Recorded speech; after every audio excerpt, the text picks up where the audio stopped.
काफी मरीज अस्पताल पहुंच रहे हैं, लेकिन प्रशासन के द्वारा कुछ ही निजी अस्पतालों को ऑक्सीजन की सप्लाई की जा रही है। ये गंभीर समस्या है, इससे अन्य बीमारियों से पीड़ित मरीजों की परेशानी अब बढ़ गई है। ये कहना है आईएमए बिहार का। आईएमए ने इसके मद्देनजर सीएम नीतीश कुमार को पत्र भी लिखा है। आईएमए ने कार्यकारी अध्यक्ष डॉक्टर अजय कुमार के मुताबिक पटना में 90 प्राइवेट अस्पतालों को ही ऑक्सीजन की सप्लाई की जा रही है, जबकि 100 से ज्यादा प्राइवेट अस्पताल कोविड और नॉन कोविड मरीजों का इलाज करने के लिए सक्षम है। इन अस्पतालों को कोविड मरीजों का इलाज करने की अनुमति नहीं दी गई है और ना ही इन्हें ऑक्सीजन की सप्लाई की जा रही है। स्थिति में ये बंद होने के कगार पर पहुंच गए हैं। आईएमए ने मुख्यमंत्री से हस्तक्षेप करने की अपील की है। उन्होंने बताया कि अगर सक्षम प्राइवेट अस्पतालों को कोरोना मरीज का इलाज करने की अनुमति दी गई तो शायद आज ये स्थिति उत्पन्न नहीं होती और मृतकों की संख्या भी कम हो सकती थी।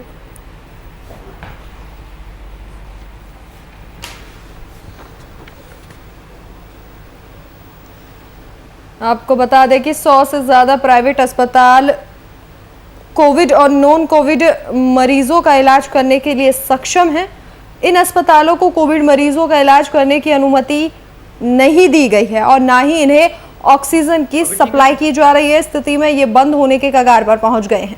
आईएमए ने मुख्यमंत्री से हस्तक्षेप करने की अपील की है और इसके लिए उन्होंने एक पत्र भी लिखा है। उन्होंने बताया कि अगर सक्षम प्राइवेट अस्पतालों को कोरोना मरीज का इलाज कराने की अनुमति दी गई होती तो आज ये स्थिति उत्पन्न नहीं होती और मृतकों की संख्या भी काफी कम हो सकती थी। तो आपको बता दें कि जो लोग कोरोना के अलावा अन्य बीमारियों से पीड़ित होकर अस्पताल पहुंच रहे हैं, लेकिन प्रशासन के द्वारा कुछ ही निजी अस्पतालों को ऑक्सीजन की सप्लाई की जा रही है। ये समस्या काफी गंभीर है, इससे अन्य बीमारियों की मरीजों की परेशानी बढ़ गई है।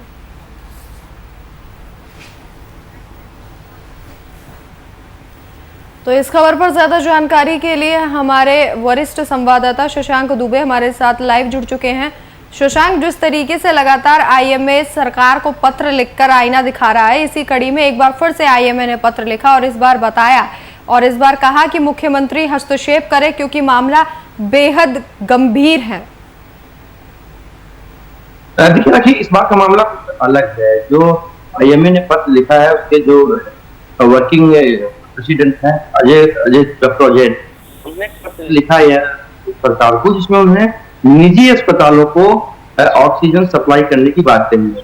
देखिए, बिहार में बड़ी संख्या में, खास करके पटना में बड़ी संख्या में निजी अस्पताल, ऐसे में जिन निजी अस्पतालों को ऑक्सीजन दी जा रही है, क्योंकि जिस वक्त कोविड का प्रकोप बढ़ा था और ऑक्सीजन की किल्लत हुई थी, उस समय सरकार ने इसको एसेंशियल कम्युनिटी एक्ट के तहत पूरी तरीके से मॉनिटरिंग की और जिस जगह पर जरूरत होती थी वहीं पर ऑक्सीजन को देने की बात कही थी। तो ऐसे में बिहार में सरकारी स्तर पर ऑक्सीजन की कोई कमी नहीं है, लेकिन जो कोविड के समय में प्रोटोकॉल बनाया गया था ऑक्सीजन डिस्ट्रीब्यूट करने का अस्पतालों को, उसके तहत जहां पर कोविड के मरीज थे वहां पर ऑक्सीजन की ज्यादा से ज्यादा व्यवस्था करने की बात कही गई थी और वहां ये कोशिश की गई थी कि ऑक्सीजन कम न पड़े, इसलिए वहां पर एक्स्ट्रा ऑक्सीजन की व्यवस्था की गई थी। मई महीने के शुरू होने अप्रैल महीने में ऑक्सीजन की काफी ज्यादा किल्लत हो गई थी, सरकारी अस्पतालों में हो गई थी, तमाम मेडिकल कॉलेजेस में हो गई थी, यहाँ तक कि एम्स में भी कई बार ऑक्सीजन की दिक्कत हुई थी। लेकिन मई में सरकार ने पूरी तरह से ऑक्सीजन का कोटा भी बढ़ाया बिहार के लिए और ऑक्सीजन की सप्लाई भी बढ़ाई। उसके अलावा जो मैन्युफैक्चरिंग यूनिट, जहाँ माफ कीजिएगा, जहाँ पर प्रोडक्शन होता था, जहाँ पर ऑक्सीजन को बनाया जाता था, ऑक्सीजन को रिफिलिंग की जाती थी, उन तमाम प्लांट्स की संख्या भी बिहार में बढ़ाई गई। लेकिन इस वक्त जो आईएमए ने पत्र लिखा है वो दरअसल ऑक्सीजन की कमी को लेकर नहीं लिखा है। प्राइवेट अस्पतालों को भी, उन प्राइवेट अस्पतालों को जहां कोविड का इलाज नहीं होता वहां पर ऑक्सीजन की ज्यादा सप्लाई नहीं की जाती थी, ऑक्सीजन वहां पर लिमिटेड कर दिया गया था। तो आईएमए की मांग है कि उन जगहों पर भी आप ऑक्सीजन की सप्लाई की जाए, क्योंकि कोविड यानी कोरोना का जो मामले हैं वो अब थम रहे हैं, धीरे धीरे कम हो रहे हैं। बड़े अस्पताल हैं या जो सरकारी अस्पताल है या प्राइवेट निजी में जो बड़े अस्पताल हैं, उन तमाम जगहों पर अब कोविड के पेशेंट कम हो रहे हैं, इसलिए ऑक्सीजन की जरूरत कम है। इसलिए उनको जो कोटा ज्यादा आवंटित कर दिया गया था उसको कम करके उन अस्पतालों को भी दिया जाए जहां नॉन कोविड पेशेंट का इलाज होता है। तो कहीं ना कहीं आईएमए की मांग भी सही है, क्योंकि आपने एक्सेस कोटा दे रखा है कई जगहों पर, क्योंकि उस वक्त की जरूरत थी, कोविड के पेशेंट की जरूरत थी, लेकिन अब धीरे धीरे पेशेंट की जरूरतें कम हो रही हैं। और नॉन कोविड पेशेंट भी बहुत है, क्योंकि वो कोविड के कारण अस्पतालों में नहीं जा रहे थे, अब वो अस्पतालों को रुख कर रहे हैं और उन अस्पतालों को रुख कर रहे हैं जहां कोविड पेशेंट का इलाज नहीं होता था, नॉन कोविड हॉस्पिटल को रुख कर रहे हैं। ऐसे में उन अस्पतालों को ऑक्सीजन की जरूरत है और उन्होंने सरकार से यही मांग की है कि थोड़ा सा सुधार करते हुए जो पहले उन्होंने आपातकाल में जो नियम बनाए थे या जो एसओपी बनाई थी उनमें शिथिलता लाते हुए अब उन निजी अस्पतालों को भी ऑक्सीजन दिया जाए जो नॉन कोविड हॉस्पिटल थे। तो कहीं ना कहीं एक इसको सरकार पे उंगली उठाना बाकी नहीं कह सकते हैं, एक मांग कह सकते हैं, क्योंकि सरकार ने उस वक्त इमरजेंसी के तहत एपिडेमिक एक्ट का प्रयोग करते हुए ऑक्सीजन के जो इधर उधर बेचने का होता था, ऑक्सीजन की खुली बाजारी होती थी, उन तमाम चीजों पर एक तरह से रिस्ट्रिक्शन कर दिया था और कोविड डेडिकेटेड हॉस्पिटल्स में ही ऑक्सीजन सप्लाई को वरीयता दी थी। तो कहीं ना कहीं आईएमए की मांग है कि उस जो प्रायोरिटी थी उसको प्रायोरिटी को विड्रॉ करके और कहीं ना कहीं उन अस्पतालों को भी दिया जाए। जी शशांक, सवाल यही है कि 16-17 साल की सत्ता में लगातार सरकार यही दावे करते आई है कि तमाम स्वास्थ्य व्यवस्थाएं बिल्कुल स्वस्थ हैं और ऑक्सीजन की आपूर्ति की जा रही है, लेकिन जिस तरीके से 90 से ज्यादा ऐसे प्राइवेट हॉस्पिटल्स हैं जिनमें ऑक्सीजन की आपूर्ति नहीं की जा रही है और डॉक्टरों का कहना है कि इसी के चलते जो मृतक है उनकी संख्या भी बढ़ती जा रही है। अगर सरकार सहयोग करती तो आज मृतकों की संख्या भी कम हो सकती थी। देखिए जिस वक्त कोविड का पीक चला था, जिस वक्त कोविड के पेशेंट बहुत ज्यादा आ रहे थे और सबसे बड़ी जो मौत का कारण बताया जा रहे थे या जो आम मरीज को परेशानी हो रही थी, पूरे बिहार है पूरे देश में ऑक्सीजन सिलेंडर के लिए हाहाकार मचा हुआ था, उस वक्त सरकार को तय करना पड़ा कि ऑक्सीजन की सप्लाई की प्राथमिकता क्या होगी, प्रायोरिटीज उनको तय करनी पड़ी और उस प्रायोरिटीज में जो नॉन कोविड हॉस्पिटल थे कहीं ना कहीं पीछे छूट गए थे। निश्चित तौर पर जो नॉन कोविड हॉस्पिटल थे उनकी भी अपनी इंपॉर्टेंस है, क्योंकि सिर्फ बीमारी कोविड ही नहीं, तमाम तरह की ऐसी बीमारियां होती हैं जिनमें ऑक्सीजन की जरूरत होती है। ऐसे में तमाम प्राइवेट अस्पताल बिहार में करीब पटना के अंदर बहुत बड़े पैमाने पर प्राइवेट हॉस्पिटल है और तमाम प्राइवेट अस्पतालों में भी ऑक्सीजन की सप्लाई की जा रही है। लेकिन अब चूंकि मामले कोविड के कम हुए हैं, इसलिए उन अस्पतालों की मांग है जो नॉन कोविड हॉस्पिटल थे कि उनको भी पहले की तरह अब एक तरह से कहा है अनइंटरप्टेड ऑक्सीजन की सप्लाई की जाए, किसी प्रकार की रोक लगाई जाए। देखिए सप्लाई गवर्नमेंट प्राइवेट हॉस्पिटल्स को कभी ऑक्सीजन की नहीं करती, सरकारी जो प्लांट है उनसे वो ऑक्सीजन खरीदते थे या किसी निजी प्लेयर से बाहर से खरीदते थे। ऐसे में निजी प्लेयर पे कालाबाजारी को लेकर काफी रिस्ट्रिक्शन सरकार ने लगा दी थी और काफी निगरानी कर दी थी। ऐसे में मनमानी तरीके से या कोटे से ज्यादा सिलेंडर प्राइवेट हॉस्पिटल को भी नहीं दिए जा रहे थे। तो जो आईएमए की मांग है वो भी जायज है, क्योंकि कहीं ना कहीं अब नॉन कोविड पेशेंट भी बहुत है, बहुत दिनों से वो रुके हुए थे, अपना इलाज नहीं कराते रहते हैं। ऐसे में कई मरीजों की स्थिति गंभीर हो गई, तो वो अब नॉन कोविड हॉस्पिटल में जाते हैं जहाँ कोविड का इलाज नहीं होता था, वहाँ वो ज्यादा सुरक्षित महसूस कर रहे हैं, या उन अस्पतालों में जहाँ प्राइवेट अस्पतालों में जहाँ कहीं ना कहीं उनका इलाज हो सकता है। तो देखिए इस वक्त जो कोविड डेडिकेटेड हॉस्पिटल्स हैं या जो हॉस्पिटल्स कोविड का इलाज करते थे, वहां पर अब ऑक्सीजन की कोई कमी नहीं है, वहां पर ऑक्सीजन एक सरप्लस स्थिति में ऑक्सीजन है। लेकिन जिन अस्पतालों में कोविड नहीं था या कोविड का इलाज नहीं करते थे निजी अस्पताल, उनके लिए जो रिस्ट्रिक्शन से पुलिस लगा दी गई थी, कहा जाए घोषित तौर पर नहीं लेकिन अनडिक्लेयर्ड रिस्ट्रिक्शन थी, क्योंकि उस वक्त कोविड मरीजों को ऑक्सीजन देना था, तो उसको सरकार को विड्रॉ करना चाहिए। आईएमए का कुछ यही कहना है और कहीं ना कहीं ये जायज मांग भी है। और देखिए सबसे बड़ी बात है कि जो सरकारी व्यवस्थाएं हैं वो कोविड के समय में लचर दिखी थी, निश्चित रूप से दिखी थी और कोलैप्स होते हुए दिखी थी। तो निजी अस्पतालों ने काफी भार संभाला था और ऐसी स्थिति में जो उनकी मांग है उस पर निश्चित रूप से विचार किया जाना चाहिए और धीरे धीरे ऑक्सीजन की जो किल्लत है वो भी खत्म हो गई है। तो देखिए कहीं ना कहीं उनकी स्थिति में सुधार की भी संभावना नजर आ रही है। लेकिन शशांक, जिस तरीके से डॉक्टरों का कहना है कि अब जो तमाम ऐसे स्वास्थ्य केंद्र अस्पताल हैं, प्राइवेट निजी अस्पताल है, वो बंद होने की कगार पर आ चुके हैं। हमने तमाम जगहों से ऐसी खबरें देखी, ऐसी तस्वीरें देखी जहां स्वास्थ्य व्यवस्था इतनी लचर हो गई थी, जो उप स्वास्थ्य केंद्र है उन पर ताला लटका हुआ है, तो कहीं भैंसों का गायों का तबेला बना दिया गया है। ऐसे में अगर प्राइवेट अस्पताल भी बंद होने की कगार पर होंगे तो लोगों के सामने एक बड़ी परेशानी हो जाएगी, क्योंकि पहले संक्रमण के दर से जब पीक पर कोरोना था तो कई ऐसे लोग थे जिन्होंने जो अपनी बीमारी का इलाज कराने के लिए अस्पतालों का रुख नहीं कर रहे थे, क्योंकि कोरोना संक्रमण बेहद तेजी से फैल रहा था। लेकिन अब जब बिहार में संक्रमण कम हो गया है तो लोग अस्पतालों का रुख करने लगे हैं। ऐसे में अगर अस्पताल बंद होने की कगार पर आ जाएंगे तो लोगों के लिए एक बड़ी परेशानी खड़ी हो जाएगी। देखिए निश्चित रूप से कहीं ना कहीं निजी अस्पताल हो या सरकारी अस्पताल वो बंद नहीं होने चाहिए, लेकिन क्योंकि इस तरह से महामारी फैली थी उस जो पेंडेमिक फैला है, कोरोना आया है, कोरोना के बाद ब्लैक फंगस है, ब्लैक फंगस के बाद व्हाइट फंगस है। उसके अलावा राकेश सबसे महत्वपूर्ण है कि पोस्ट कोविड जो सिंड्रोम होते हैं, कोविड के बाद जिनको कोविड हो गया है, वो माइल्ड केस रहा हो या मॉडरेट केस रहा हो, चाहे वो सीवियर केस रहा हो, इन तीनों केसेस में जो पोस्ट कोविड सिंड्रोम है वो काफी लॉन्ग टाइम तक सर्वाइव करते हैं, लंबे समय तक कोरोना होने के बाद से जो शरीर के अंदर तरह तरह की दिक्कतें होती है वो चलती रहती है। तो कहीं ना कहीं जो अस्पताल होते हैं उनका बहुत बड़ा रोल है, और उन अस्पतालों को निश्चित रूप से जो सुविधाएं सरकार दे सकती है या जो सुविधाओं की वो सरकार से अपेक्षा रखते हैं, सरकार को निश्चित रूप से वो देखना चाहिए, क्योंकि आखिरकार वो इलाज तो लोगों का ही करते हैं। दूसरी बात राकेश ने कहा कि जो सरकारी अस्पताल देखे गए हैं कि तबेले बन गए हैं, देखिए समझना होगा कि स्थितियां क्या है। देखिए जो सरकारी अस्पतालों का ढांचा होता है वो कई लेयर में होता है। एक उप स्वास्थ्य केंद्र होता है जो गांव के अंदर होता है, पंचायत के अंदर, किसी ग्राम गांव के अंदर होता है। उसके ऊपर एडिशनल पीएचसी होती है, उसके ऊपर पीएचसी होती है, उसके ऊपर जिला अस्पताल होते हैं। एक पूरा क्रम है। देखिए आपने जितनी तस्वीरें देखी है बिहार की, जो पीएचसी जो अस्पतालों में तबेला बना हुआ है, वो अस्पताल नहीं है, उप स्वास्थ्य केंद्र है, जहाँ पर निश्चित रूप से व्यवस्था की गई थी कि सप्ताह में 2 दिन डॉक्टर बैठेंगे और जो नॉर्मल पेशेंट है, जो नॉर्मल बीमारियां हैं उनका इलाज करेंगे, और वहाँ एएनएम जाएगी, टीकाकरण होगा। सरकार का ये लक्ष्य था। जो ये तबेला बन गए हैं, निश्चित रूप से सरकार की एक तरह से कहा जाए कि उपेक्षा की पीएचसी की जो है गाँव में उप स्वास्थ्य केंद्र थे, और उन पीएचसी में न नर्स जाते थे न डॉक्टर जाते थे। जब खाली पड़े थे तो गांव वाले धीरे धीरे उसमें पहले भैंस बांधते हैं, फिर उसके बाद उसको तबेला बना देते हैं। तो कहीं ना कहीं सरकार को जो स्वास्थ्य सिस्टम है, जो आप स्वास्थ्य का ढांचा है, वो जमीन नीचे से लेकर ऊपर तक सुदृढ़ करना होगा, और ये कमियां दिखती हैं निश्चित रूप से चिंता करने वाली है।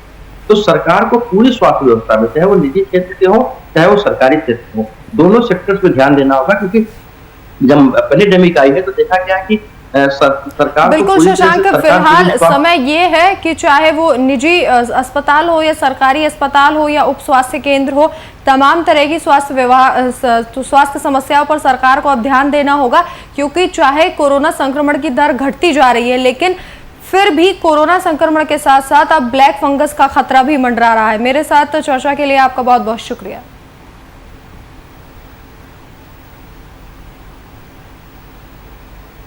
कोरोना संक्रमण महामारी का प्रसार ग्रामीण क्षेत्रों में भी होने लगा है। अनुमंडल अस्पताल के द्वारा जारी जांच रिपोर्ट से पता चलता है कि संक्रमितों में 90% गांव के लोग हैं।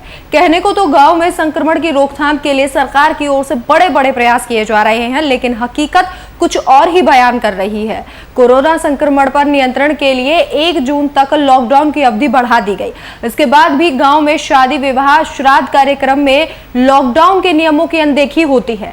डीएम और एसपी के लगातार क्षेत्र में भ्रमण के बाद भी नियमों की अनदेखी की खबरें सामने आती हैं। स्वास्थ्य सेवाओं की स्थिति ये है कि ग्रामीण क्षेत्र में हेल्थ एंड वेलनेस सेंटर सहित स्वास्थ्य उपकेंद्र बंद कर दिए गए हैं, और जो चल रहे हैं वो जर्जर स्थिति में है। विभाग की लापरवाही पर देखिए एक खास रिपोर्ट।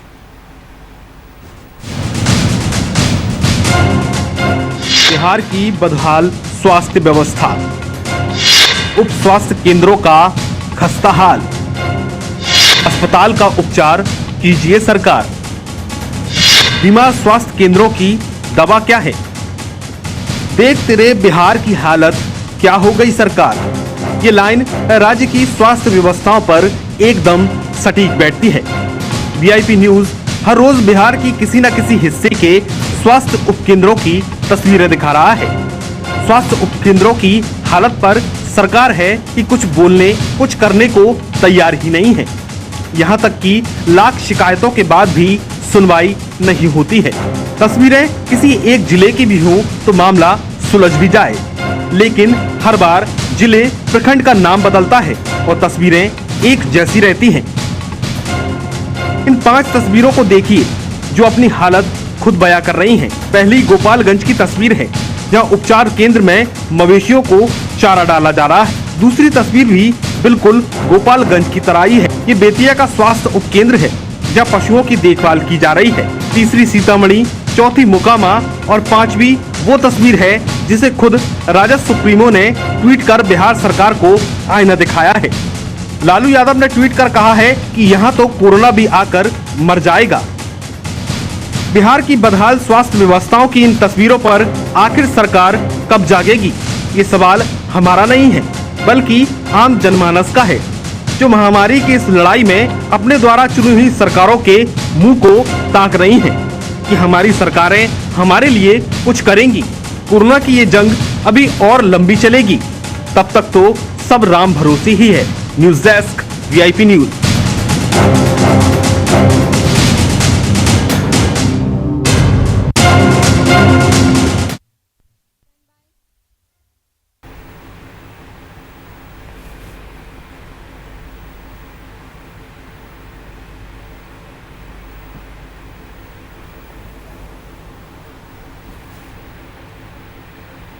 वहीं राजधानी रांची के बीजेपी कार्यालय में प्रेस कॉन्फ्रेंस का आयोजन किया गया। इस प्रेस कॉन्फ्रेंस का आयोजन बीजेपी प्रदेश अध्यक्ष दीपक प्रकाश की अध्यक्षता में किया गया। वहीं उन्होंने इस प्रेस कॉन्फ्रेंस में राज्यसभा चुनाव 2016 से जुड़े हुए हॉर्स ट्रेडिंग मामले में रघुवर दास पर किए गए मुकदमे को लेकर अपनी प्रतिक्रिया जाहिर की।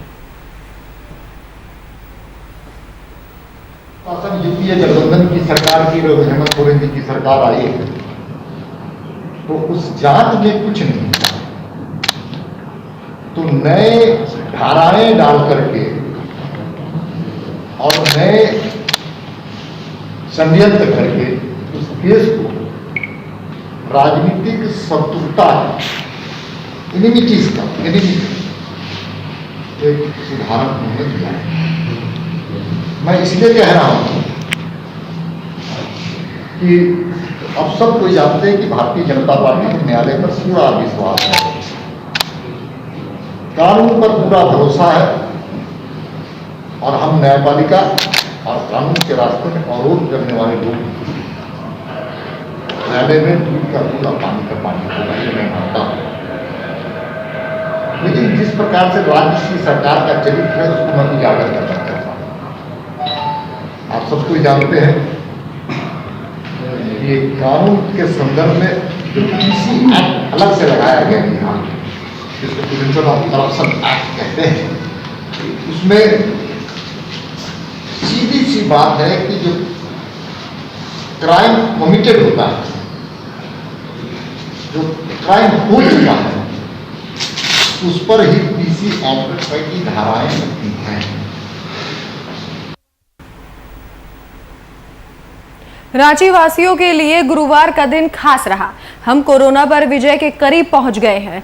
दमोह के बाद दो महीने के बाद कोरोना संक्रमितों का आंकड़ा 100 से नीचे आ गया है। जिला भर में कुल 89 नए संक्रमित मरीज मिले हैं और 275 ठीक हुए हैं। वहीं 5 की मौत हुई है। कोरोना की दूसरी लहर शुरू होने से पहले 24 मार्च की रांची में 93 नए मरीज मिले थे। 25 मार्च को संक्रमितों की संख्या बढ़कर 170 पहुंच गई थी, लेकिन इसके बाद लगातार संक्रमित बढ़ने लगे थे, जो अप्रैल में रोजाना 1800 तक पहुंच गए थे। ऐसे में 100 से कम संक्रमित का मिलना कोरोना के हारने का संकेत दे रहा है। हालांकि अभी भी हमें सावधानी बरतनी है, नियमित रूप से मास्क लगाना और सोशल डिस्टेंसिंग का पालन करना है, क्योंकि संक्रमण का प्रसार कभी भी तेज हो सकता है।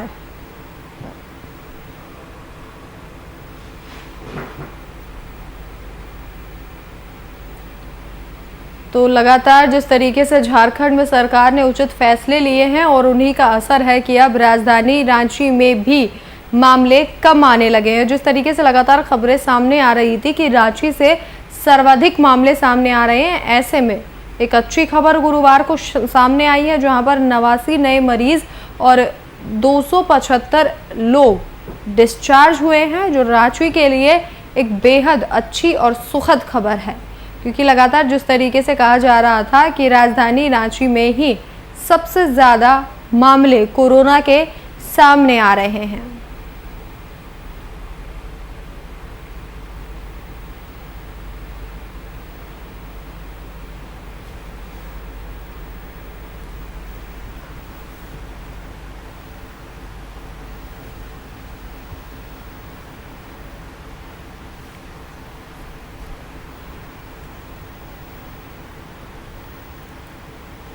तो इस खबर पर ज्यादा जानकारी के लिए हमारे बिहार झारखंड के संपादक कुंदन कृतज्ञ जी हमारे साथ लाइव जुड़ चुके हैं। कुंदन जी, जिस तरीके से रांची में लगातार संक्रमण का खतरा बढ़ रहा था, ऐसी खबरें सामने आ रही थी, लेकिन अब गुरुवार को एक अच्छा दिन रहा। रांची में 2 महीने बाद 100 से भी कम संक्रमित मिले हैं और इसके साथ ही 275 ऐसे मरीज हैं जो डिस्चार्ज होकर अपने घर चले गए। एक अच्छा आंकड़ा हमारे सामने आया है। कहीं ना कहीं रांची के लिए एक अच्छा, रांची के लोगों के लिए एक अच्छा क्या कहते हैं रिजल्ट है। अगर इसी तरीके से संक्रमण कम होता गया तो कहीं ना कहीं राजधानी में कोरोना खत्म हो जाएगा। देखिए राखी, झारखंड ने यह दिखाने की कोशिश की है कि अगर आप मजबूत इच्छा शक्ति के साथ किसी लक्ष्य को हासिल करने की कोशिश करते हैं तो रास्ते में कितनी भी चुनौतियां रही, उन चुनौतियों से आप पार पा सकते हैं, उन चुनौतियों से आप निकल सकते हैं। मौजूदा संक्रमण के दौर में जो स्थितियां झारखंड की बन पड़ी थी, आपको याद होगा एक वो वक्त था जब दवाइयों की कमी थी, रेमडेसिविर दवाइयां नहीं मिल रही थी, मरीजों के लिए बिस्तर नहीं थे, आईसीयू बेड्स की कमी देखी जा रही थी और अस्पताल के दरवाजों पर जाकर मरीज अपने दम तोड़ दे रहे थे। एक वो माहौल भी था। और कल का माहौल की बात करें तो कल बहुत सारी चीजें झारखंड के लिए अच्छी हुई है। सबसे पहले बात आपको बता दें राखी कि यास तूफान के खतरे का जो एक अलर्ट दिया गया था कि 60 किलोमीटर से ऊपर हवाएं चलेंगी, ऐसा कुछ नहीं हुआ। महज बारिश और पानी, इससे यास तूफान का खतरा टल गया। कोरोना संक्रमण की बात करें तो कल का दिन बेहद ही खुशनुमा रहा। इसके पीछे की वजह आपको बता दें, झारखंड के 24 जिलों में किसी भी जिले में संक्रमित मरीज के आंकड़े 1/3 अंक में नहीं थे। तमाम जिले के आंकड़े 2.5 अंक में ही थे। 100 से कम आंकड़े हर जिले में देखने को मिले। सबसे पहली खबर। दूसरी खबर, 24 जिलों में से 15 जिले ऐसे थे राखी जिन जिलों में किसी भी मरीज की मृत्यु नहीं हुई है कोरोना संक्रमण से। इन दो आंकड़ों को देखें और झारखंड के परिप्रेक्ष्य को देखें और 22 अप्रैल जिस समय मिनी लॉकडाउन की शुरुआत की गई थी उस समय के आंकड़ों की तुलना करें तो आप कह सकते हैं कि अब वह धीरे धीरे वक्त नजदीक आ रहा है जब हम कह सकते हैं कि झारखंड ने कोरोना संक्रमण पर फतह पा ली है। एक मुकाम और हासिल करना है, टीकाकरण अभियान को और तेज करके झारखंड में टीकाकरण को सुनिश्चित कर दिया जाए। हम मान सकते हैं कि झारखंड में कोरोना से फतह पाई जा चुकी है। राखी, बिल्कुल कुंदन जी, लगातार वैक्सीनेशन को लेकर सवाल उठाए जा रहे हैं, लेकिन अब स्थिति क्या है वैक्सीनेशन की? जिस तरीके से लगातार कहा जा रहा था कि 18+ के लोगों के लिए वैक्सीनेशन की भारी किल्लत है, ऐसे में जिस तरीके से लगातार संक्रमण की दर कम होती जा रही है, रांची वासी के लिए और झारखंड वासियों के लिए एक अच्छी खबर है, लेकिन फिलहाल झारखंड में वैक्सीनेशन की क्या स्थिति है? सहित देश के अन्य राज्यों में भी टीकाकरण की स्थिति बहुत ही गंभीर है। टीका उपलब्ध नहीं हो पा रहा है। कंपनियां सीधे राज्य सरकारों को टका से जवाब दे रही हैं और कहा यह जा सकता है कि टीका कंपनियां केंद्र सरकार के सीधे दिशा निर्देश पर ही कार्रवाई कर रही हैं और उसी आधार पर ही राज्यों को टीके की सप्लाई कर रही हैं। झारखंड में टीके की आपूर्ति की स्थिति बहुत ही खराब है। माना यह जा सकता है कि अगले 2 से 3 दिनों में अगर टीके की आपूर्ति सही नहीं हुई तो झारखंड में टीकाकरण अभियान को रोकना पड़ सकता है। साथ ही साथ 2 अहम बातें यह हैं, जिस तरीके से राज्य सरकार और केंद्र सरकार के बीच में आंकड़ों का खेल जारी है उसने भी एक गंदी राजनीति का रूप ले लिया है, क्योंकि राज्य सरकार को अब अपनी यहाँ पर प्रोडक्टिविटी दिखानी है और साथ ही साथ यह प्रूव करना है कि हमारे यहाँ टीके की बर्बादी नहीं हो रही है। और वही दूसरी तरफ केंद्र सरकार राज्य सरकार की तरफ उंगली उठाकर यह साबित करने की कोशिश कर रही है कि झारखंड में टीके की बर्बादी ज्यादा है, इसीलिए वहां पर टीकाकरण की प्रक्रिया या टीकाकरण अभियान धीमा चल रहा है। तो यह सह और मात का खेल केंद्र और राज्य सरकार के बीच जो चल रहा है वो कहीं ना कहीं टीकाकरण अभियान के लिए एक गंभीर चुनौती है और साथ ही साथ राज्य के लोगों के स्वास्थ्य के लिए एक बहुत बड़ा खतरा भी है। राखी। बिल्कुल कुंदन जी, लेकिन काबिले तारीफ है कि जिस तरीके से वैक्सीनेशन की कमी होने के बाद भी जिस तरीके से झारखंड में कोरोना को काबू करने के लिए सरकार ने तमाम कदम उठाए हैं वो काबिले तारीफ है, और इन्हीं कदमों की वजह से शायद अब झारखंड में कोरोना इतना कम रह गया है, और इसी का नतीजा है कि अब राज्य में 2 महीने बाद 100 से भी कम संक्रमित यहाँ पर मिले हैं। मेरे साथ इस चर्चा में शामिल होने के लिए आपको बहुत बहुत शुक्रिया।